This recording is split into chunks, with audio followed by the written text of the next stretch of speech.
Dari data yang diambil dari tahun 2020, angka stunting di Banjarmasin masih berada di bawah rata-rata. Dari jumlah balita yang didata sebanyak 47.622 orang, terdapat nang pendek wan sangat pendek 2.909 orang atau hanya mengalami peningkatan sekitar 6,44%. Ada beberapa faktor yang menyebabkan terjadinya kasus stunting, salah satunya adalah pernikahan dini atau yang dilakukan anak di bawah umur. Berikut untuk kabar yang selengkapnya. Dari data yang diambil tahun 2020, angka stunting di Banjarmasin masih berada di bawah rata-rata. Dari jumlah balita yang didata sebanyak 47.622 orang, terdapat nang pendek wan sangat pendek 2.909 orang atau hanya mengalami peningkatan sekitar 6,44%.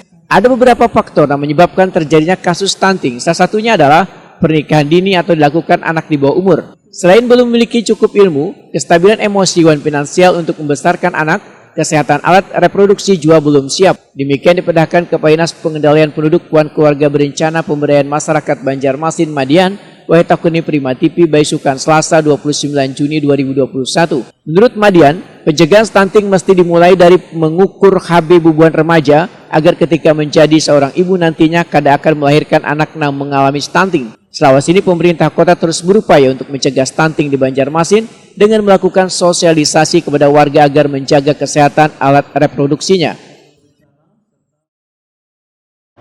Ada beberapa faktor sih lah, mungkin barangkali juga ketidaktahuan lah mereka sejak melangsungkan perkawinan. Makanya kita di tempat kita itu kan ada upaya untuk pendewasaan usia perkawinan itu, karena itu pun salah satu juga untuk upaya pencegahan stunting, karena dikhawatirkan kalau usia anak masih usia anak mereka melangsungkan perkawinan usia 16-15 tahun. Nah itu kan kesehatan reproduksi atau alat sistem reproduksi itu belum siap untuk hamil dan melahirkan. Nah oleh karena itu kita juga berupaya terus mensosialisasikan terkait dengan pendewasaan usia perkawinan ini, di mana umur ideal untuk perkawinan itu adalah 21 tahun untuk perempuan dan 25 tahun untuk laki-lakinya. Ini upaya-upaya lain. Kemudian juga pada saat mereka mau melangsungkan perkawinan itu juga kita edukasi perencanaan kehidupan berkeluarga bagi remaja. Nah itu juga kita lakukan edukasi terhadap mereka agar nanti pada saat hamil mereka bisa mempersiapkan nanti terkait nutrisi, gizi pada saat hamil.